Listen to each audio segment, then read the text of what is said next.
right, here we are, episode 6 of Squared Away. I'm your host, Bruno Silva, Vice President of Marketing here at MC Squared, your go-to source for events, trade shows, experiential, and live marketing. On today's episode, we have someone that's not going to crash this episode this time around, and we have the incredible Brian Mason, Vice President of Strategy and Operations with CEMA, also known as Corporate Event Marketing Association by PCMA. So we'll dive a little bit into that.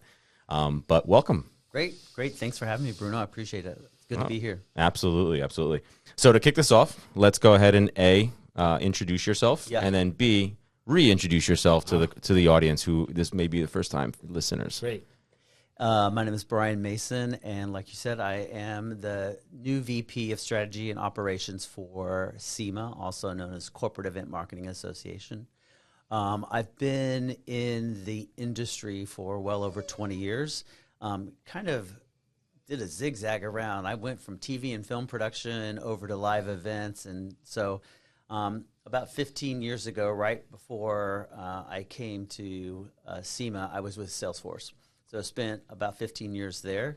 And then last year, I started on the advisory board with Ben and team. And I've been with CEMA as a member for a really long time. But got involved last year, and then when the role came up, I thought, hey, you know what? This is something I think I might want to raise my hand for. And right. So here we are sitting today. Yeah, and we actually met at last year's summit. Yeah, absolutely. Through my colleague, Misha and Daya. Shout out, Misha. We met during the keynote. Yeah. So I was like, this is awesome. When I caught the news, I was like, all right, let's here go. We go. Perfect. All right, Ben, you want to reintroduce yourself? Yeah, sure. I'm Ben Nazario. I'm the Chief Growth Officer here at MC Squared. I've been in the industry for a really long time. I've had the pleasure of being part of CEMA for also a long time, probably 20 years. I mean, it's been a long time. Yeah. And super excited to have you here. Thanks, man. I think it's been great, but we'll talk more about that. But, yeah, looking forward to having this conversation. Great. So thanks. Yeah, beautiful segue. So let's get to it. CEMA, what is it? So Corporate Event Marketing Association started over 20 years ago, and really it's a group of people that got together and wanted to share education and best practices and building networks. We focus mainly on those corporate event marketers in the tech industry on the West Coast. That's how it started out, and that's kind of where our base is from, that San Francisco area, all up and down the West Coast. With the tech firms, but we've expanded, and we're expanding more and more, so we are all across the country. That's why I'm here on the East Coast. We have an event tomorrow at the W Union Square that we're hosting, so people can check that out. Plug in. Yeah, exactly. I remember very, very early on when CEMA was first formed, there was the founding members, they had a gripe with, at that time it was Comdex. Yeah. And they wanted to come together because they wanted to figure out how to make it more cost effective. They were having some issues with some of the things around the event, and they came together and they formed this little powerful group. Yeah. And they went to bat together to try to make some things different. So and it evolved from there. But I mean, it's a lot more than that now.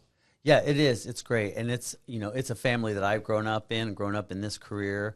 Learned from a lot of people that have been here before me, and excited to give back now to the people that are coming up in the industry, because it's a growing industry for sure. Yeah, no, absolutely. So in terms of growth, let's kind of dive right into the corporate event marketing. How many members is CEMA currently looking at? At the end of the year, we'll be about 800. Wow. So we're starting to see about a 20% growth year over year right now. And I think we had, a little dip during COVID when there was a lot of dip in the industry, right? Sure. Right. People moved Absolutely. around and stuff like that. Yep. So now we've got a year and almost 2 spring seasons done for events in the tech industry. And so with that 2-year, people are starting to be like, okay, I need a little education and I need to be networking and see what everyone else is doing. We're solid now on the work that's being done. And so we're starting to see that growth pick back up. And they need it, right? Especially when you've just been locked up indoors for such a long time. Yeah. That's the thing that I always laughed about, and I always mention, is all these articles that were floating around that live marketing was dead, right? Yeah. Virtual's taken over. Yeah. It's not the case. Yeah. The human always needs human interaction, that face-to-face value. Yeah. And I think that's what CEMA, and honestly a lot of the other associations that I quickly learned in my 3 years here, that's what you guys provide. You provide the stage, you provide the platform. And then it's up to us to really do the mingling and the networking and just really kind of setting networks and opportunities from there. Yeah, absolutely. And that's how we build all of our events at CEMA, is trying to connect people through building different networks, building actually family, right? We've been around people a long time. And, even though the industry does change a bit, people stay in it, whether you move from company to company, people are there and you end up working with people all over again. Right. So, you as an example, right? Yeah, exactly. It's that boomerang that I just mentioned in the last episode. You throw it out. It's always going to come right back in. Exactly. Right. Exactly. So earmuff, the non-selling atmosphere. Yeah. Let's talk on how you keep that true to each event. Yeah. And because that's something that even Ben shocked me when he said that. When I was about to go into my first CEMA summit, he called me into his office and he says, do not sell. Right. I go, I had to check his temperature. I was like, are you good? Yeah. So talk about that. How do you keep that genuine? So the non-selling atmosphere, it's kind of built into CEMA. I mean, we do have strict rules around it, but I think people have been there long enough that they know that this is the place to go and let your hair down. Right. We want to build true relationships with one another, and so as our brand side comes in and works with our industry partners, it's really about building those connections.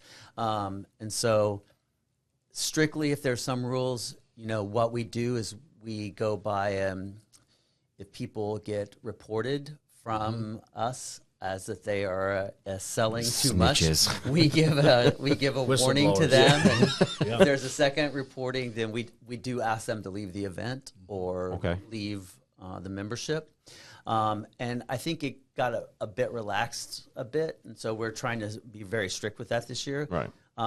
It does make us unique, right? That non-selling atmosphere does make us unique, and that's why we want people to come and feel relaxed that they can share best practices with each other, and they can share different educational moments, and even be a little bit vulnerable. That you don't have to be on all the time. You can just go and have fun and good time and whatever you're supposed to be there for. Yeah, and that was what I absolutely loved, because last year's summit, it was the different little activations that was happening throughout there, right? Like making your own cheese and cheese box, right? Which if you went into this guy, he didn't even get to the box part. He just kept eating the cheese. right. Great. And it's almost kind of like speed dating in terms, right? It's kind of, shaking the hands and getting face to face and really kind of driving that connection. And then the conversations happen outside of the office, so to speak, right? Where you do like, listen, hey, what do you do? What can I help you with? What do you specialize in? This is what I do. And that's where ultimately, hopefully, you see that connection builds outside of CEMA. Yeah. And that's what I absolutely loved, because it's not kind of like that car salesman vibe where they're just, someone's always on top of you. And I commend that for not just CEMA, but also for everyone else who tries to really push that and make it true. And from our industry partner side, they want that as well. They don't want a whole bunch of other people in there selling all the time. They want to build that relationship. And we know one of the things that we do is unique is that our industry partners, if you're a new member, we do ask that you bring an event marketer with you. Right? Got it. So that kind of helps us keep the balance. So we always know that event partners want to join us, and we're welcome to. They're 50% of our membership, so they're as important as everybody else. But we do like they bring an event marketer with them. And, as the industry changes and grows, there are new people that we're trying to get into the industry all the time, and those people that have moved on in their careers and are starting to give back and being very mentor towards the new people that are coming in. Yeah, for sure. I think, that environment that we've created has existed for a very long time. It's always been there, and if you've been part of the association for any given amount of time, you recognize, that's something that's the DNA of the association. We want to collaborate. We want our brands and the folks that come to feel comfortable. We don't want it to be an awkward situation, an awkward conversation. And actually, from our perspective, when we send our clients there, we send our clients to CEMA Summit.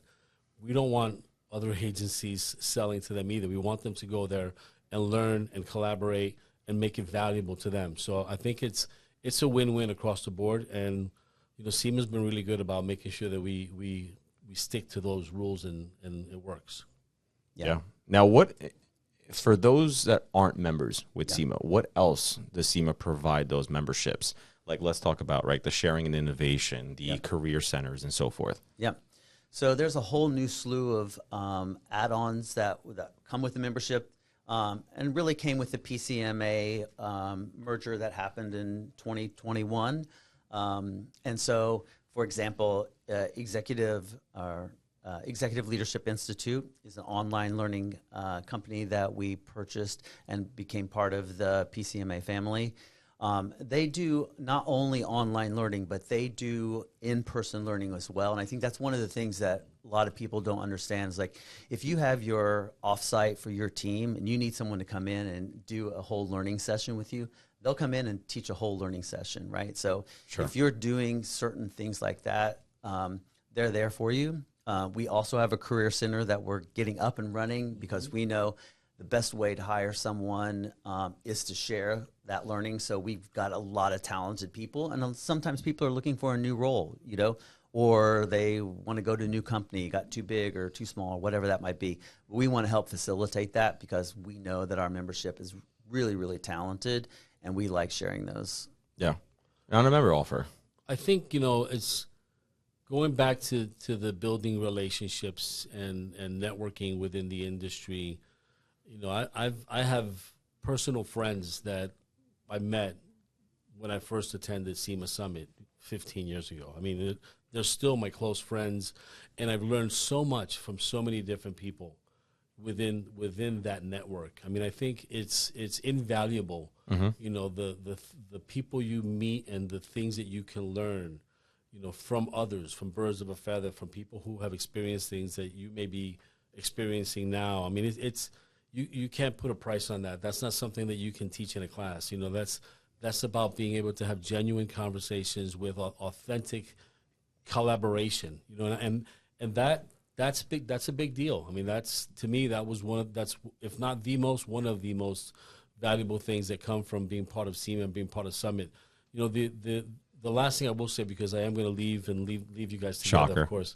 But I wanted, you know, one of the things that I've noticed, and I mentioned this to Brian, is what we needed for a long time is the ability to do more outside of the summit. You know, the word CEMA was kind of synonymous to the summit. You know, when you mentioned CEMA, they thought it was that event in July, and it's much more than that. But that was where our focus was, and that's just the nature of the way that the association grew up, right? Yeah. So.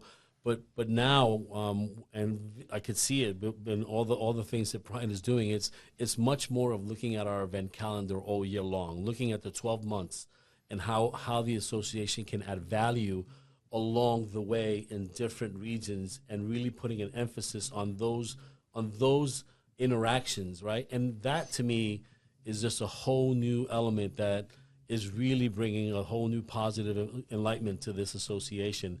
I commend you on that, because I think that's not easy. It's very difficult, but it's necessary. Thank you. Yeah. Appreciate that. You know, we understand that people are busy and there's stuff that happens all year round. And so at some point you have to pick a date when your biggest event's going to be. And we do that at the end of July, 1st of August every year. This year, August 4th through the 6th in Seattle, CEMA Summit will be happening.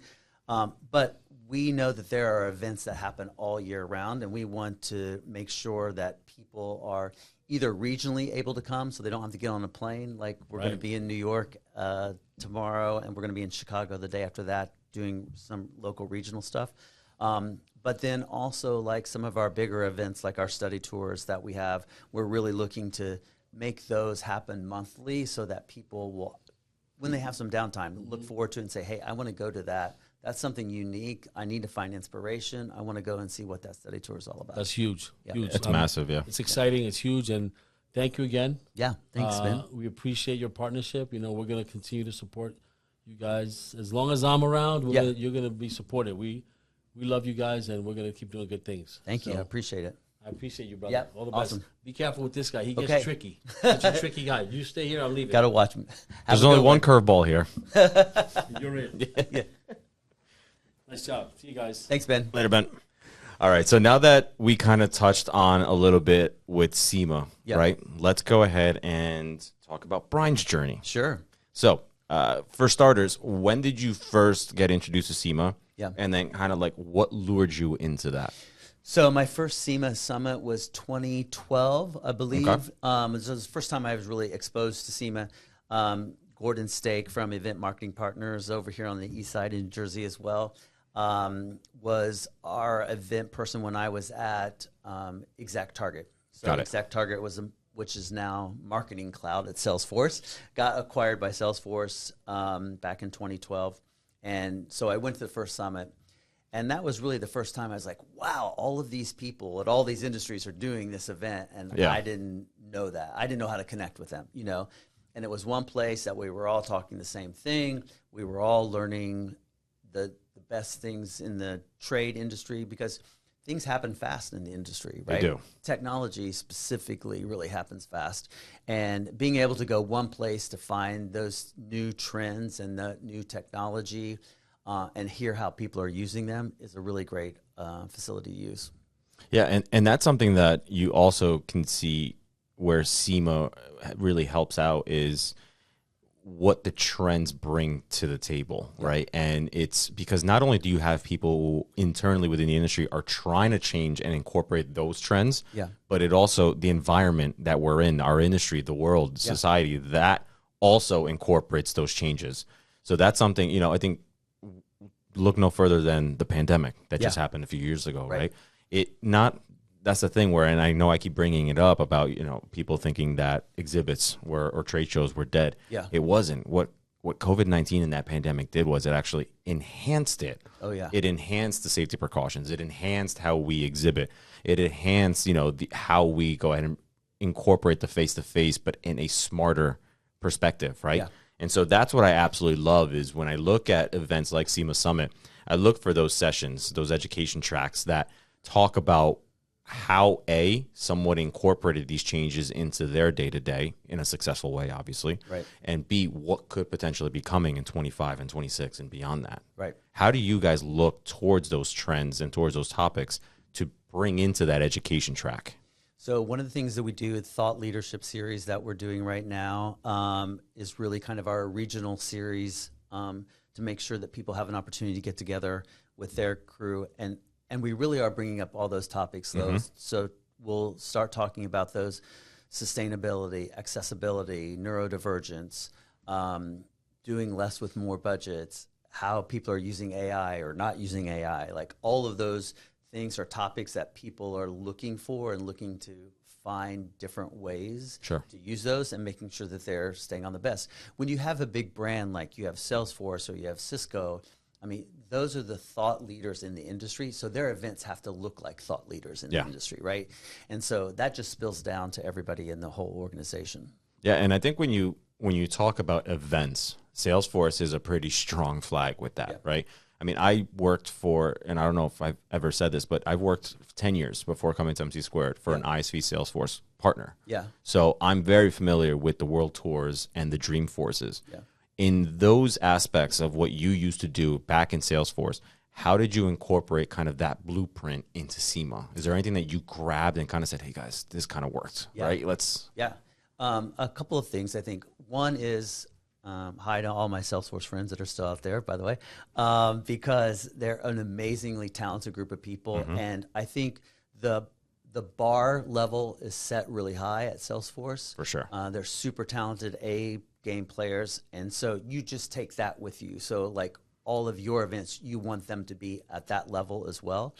I think the other thing is some of their models aren't really any different. The way Mark Benioff talked about events in Behind the Cloud is not any different, whether it's a huge event of 150,000 people at Dreamforce or whether it's an event we have in Pittsburgh for 400 people. You're still telling customer stories. You know, you're still telling your customers what they get from value, and that really is the important part of it. Yeah, and it is funny too when every time somebody says, you know, AI and this, AI and that, it's like I always go back to Einstein. Right? It's like it's kind of been around, guys. It's been around. You know, it exploded last July, August last year. It was like really came on. And so we're all trying to figure out, and you know that's the way it was before COVID. We were trying to figure COVID out, and then we figured this out, and that's the one thing that I really love about the events industry is because you go in and you have a day and you have to do it. It's not like a product launch that can be pushed. there's the event, there it is, and it's kind of going into battle with your, with your people. He's like, the event's going to happen. Here it is, the day or not. The good, the bad, or the ugly. Exactly, the good or bad, and there's a little bit of both in all of it. But that's you always have your back in the events. Like partners like you guys come in and really support us, and it's great. Yeah, and it helps having a Ben in your back pocket. It Right? does Like, listen, I help need 5 having a people. Awesome. And that's the thing with the event partners. There are families, like they know our organizations better than our organizations, because many times they have that historical knowledge that there's a lot of movement that happens inside corporate America, and so you might not have the same leader that you had last week because you did a reorg, but those agencies are there and they know the history and they know what's worked and what hasn't, and we really rely on them, and that's why they're there. Now, speaking of what's worked, Yeah. CEMA Summit 2024. Yeah. I just finished publishing on LinkedIn that I'll be there. Yeah. I'm stoked. Yeah. Believe it or not, I've never been to Seattle. Oh, yeah, really? So when I was in Summit, which was Salt Lake City last year, Yes. and I heard when they dropped that nugget, right, Yeah. we're going to Seattle. Like, I was like, yes, finally. Yeah. So what do we have in store? That is, for anybody who doesn't know, CEMA Summit is going to be occurring August 4th to the 6th Yes. Of later this year. Let's talk about it. Yeah, so we have a great group of people. We've got we're getting ready to release all of the content that's going to happen in the next week. So you'll start seeing that right around 4th of July with all of our sessions. We have Allie Daniels, the SVP of the Seattle Kraken, that's going to close the event for us. Very cool. Go Rangers. Go Rangers. She is an amazing lady and has a great story about.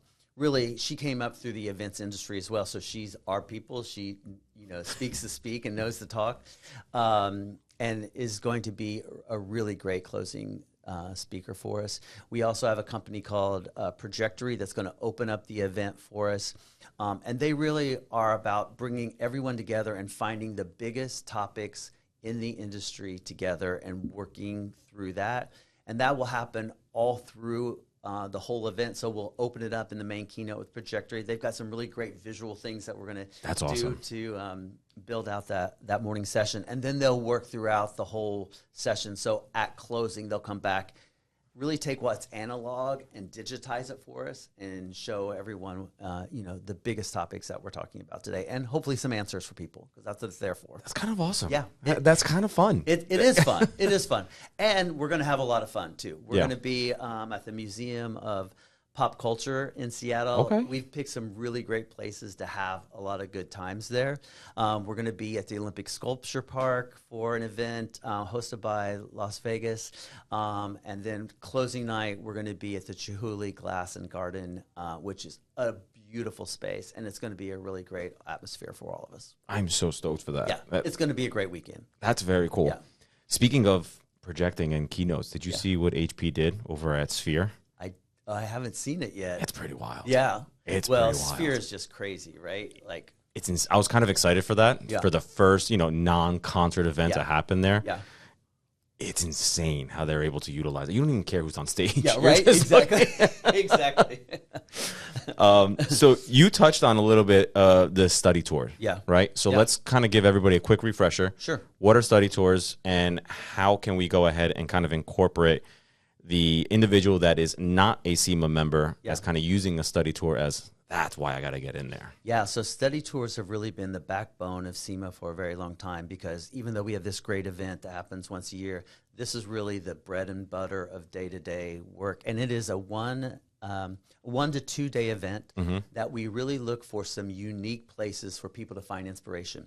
We go to either a user conference so that people can see how some of the big guys are playing and see some of the big conferences. We were just at Atlassian last year. We did Connections last year with Salesforce. But we go to places like the NFL Draft. Last week were at the U.S. Swimming Olympic Trials.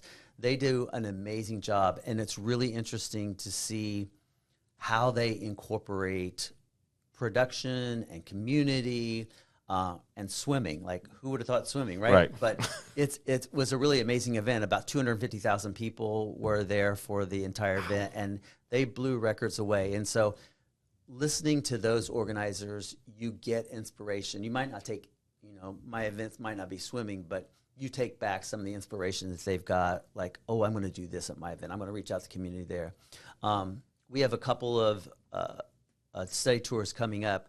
Workday Rising in Las Vegas in September. We're going to do. That's awesome. And it's going to be focused on sustainability. So we're really looking forward to that one. And then in the fall in Nashville, November 19th and 20th, we're going to be down there for the Country Music Awards. So we're going to go behind the scenes at the Country Music Awards, really look to see how production's built out for that show, and get an insider look of that. So we try to find different kinds of events. We'll be back at user conferences as well, hoping to be at CES in January as well. So looking at different things. We might have something to do with that for you. You might have something to do with that one. Yeah, no, that's awesome. It's when I first had CEMA introduced to me, that was, and to be fair, all respect to Summit and all that, that was one of the most attractive part of this partnership that MC Squared had with CEMA, right? Yeah. It's because, as you know, we do everything from like the pop-ups to the conferences. So I was like, oh, well, that's a win-win. Yeah. We should be incorporating that. Right. So, I think with that, it's Art Basel is an opportunity that I think we should definitely look to go ahead and that would be amazing. Promote. And it's we keep it at a small group. It's 20 to 30 people, and you really spend a day and a half at the event and in the local city, getting to know the people that are in your group, as well as those people that are supporting and sponsoring it. And you learn a lot. One of my favorite events was going to the NFL draft. That's awesome. It was a great experience because I thought, how do you take something that used to be a boring event, and now the NFL has created this great fan experience. It's a show, And so I think that's what we want to do on all of our events, whatever they are. If it's for 10 people or if it's for 50,000 people, we're going to create a show. And this last draft was, correct me if I'm wrong, in Detroit. Yeah. Right? Yeah. And it was the largest, televised and with live attendance in the history of the NFL. Yeah. So you can see where it's just continuously growing this event. It's insane. And that's why, in this swimming tour thing too, it's like the swimmers were like blown away. They're like, oh my God, the 60-foot LED screens introducing him. It's like they never had that kind of rock star, performance before. But it's also really great for us to see, like, okay, how do I take my software company and give it a rock star kind of brand as well, And so whatever the story is that you're telling. Yeah, and I think every brand has to always look at how can we continuously go ahead and evolve. Yeah. Now, obviously, there's a financial benefit to doing the NFL draft now, right? Taking it out of small Radio City Music Hall in New York City and blowing it up into a festival. Let's just face it. It's a 4-day festival. Right. So I think that's awesome. And I think the study tour shows you exactly that, right? It's cool to meet someone at CEMA Summit and hear what they do. Yeah. It's another thing to see that person live in action in their event, kind of just see like the good, the bad, and the ugly, like we just said. So that's awesome. And I think there's definitely a benefit to a lot of the partners in order to go ahead and actually promote their brand and what they do, those events with CEMA. Yeah, because they don't, the people behind the scenes don't always get that promotion. And we like to give them a little bit of that promotion. And because we know the work, like we've been there, we've been in and out of it, and it's a lot of tough work. And so there's some great people that put all that magic together. Yep, for sure. You guys. Yeah, we try. You do. I'm just trying to keep up with Ben. Exactly. That's a lot. He just drank an espresso, so I'm screwed. We're done. All day long. So there's actually, I don't know if you've heard this podcast before, but there's a section here that I usually tend to lead out of the talking points. Okay. And it's called Square Up. Square Up. So what happens is it's a fun, lighthearted game. Sure. Where I'm going to throw 1 or 2 words at you. Yeah. And you have to let me know immediately what comes to mind. Okay. And it doesn't have to be just one word. Yeah. You can talk to it. Okay. So whenever you're ready, you ready to buckle up? I'm ready. Let's do it. Let's go. Okay. First word, marketing. Events. Events in marketing. Events in marketing. Oh, events in marketing. That's the second word. So you you segued that nicely. Yeah, well done. I think events in marketing for me is right now understated. And I really think in that is like we're really showing that this is a career for people to have. And we're showing CEOs that it's strategic. Events is not just throwing a party. It is strategic. We make sure we have the right people in the right room. I'll quote Salesforce, like at Dreamforce, we know 30% of the people that come to Dreamforce close close. That's our closing event of the year, Yep. right? And so it's all hands on deck for Dreamforce. And so we understand if you're strategic about your event, you really are pushing business. Yeah, nicely done. Yep. The event industry, Exploding. Seattle, Super fun. agencies. Best friends. Nice. Sworn enemies. No, really. I mean, you know, they do all the hard work. They do really the tough work. And I don't know if agencies always get all the credit they deserve because they really are an extension of whatever company they're working for. They are an extension of that family. And, you know, I love working with the agencies. Beautiful. Thought leadership. Thought leadership. You know, I think the thing about thought leadership for me is you usually think about main speakers happening, but it really is, it's CEMA. It is about sharing the network with one another. And we want to hear from each other's base. Like we want to, I want to hear from other event marketers. I don't necessarily need a speaker to tell me what's going on. I want to hear from the people on the ground. And so for me, thought leadership is about the people that are in it day to day, in and out. And they're going to come to me and tell me, you know, how they solve something. Beautiful. Right? Yep. Last one, associations. Underrated. Ah, there you go. Well done. So to wrap up, I want to go ahead and kind of whet the palate for our viewers that are interested in CEMA Summit. Yeah. And I want to go ahead and allow you to go ahead and just shed some light on what's ahead for CEMA. What's looking at 2025 and beyond. So just for CEMA Summit really quickly, our industry partners are sold out right now. So I only can bring an event marketers in. You missed the door. You missed the window. And that is on purpose. We've really kind of kept it a little smaller this year. We don't want the event to get too big. And that's on purpose, right? And so we do have a few spaces for event marketers left.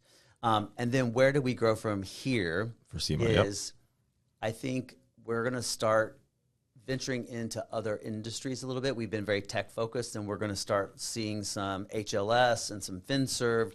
We already have those members, but we're just going to explore more and more into those. So you might see a CEMA Summit HLS one day, or you might see a CEMA Summit FinServ one day, you know, and bringing that group of people in together so they have like-minded people working on those events. Very cool. Yeah. And what about CEMA?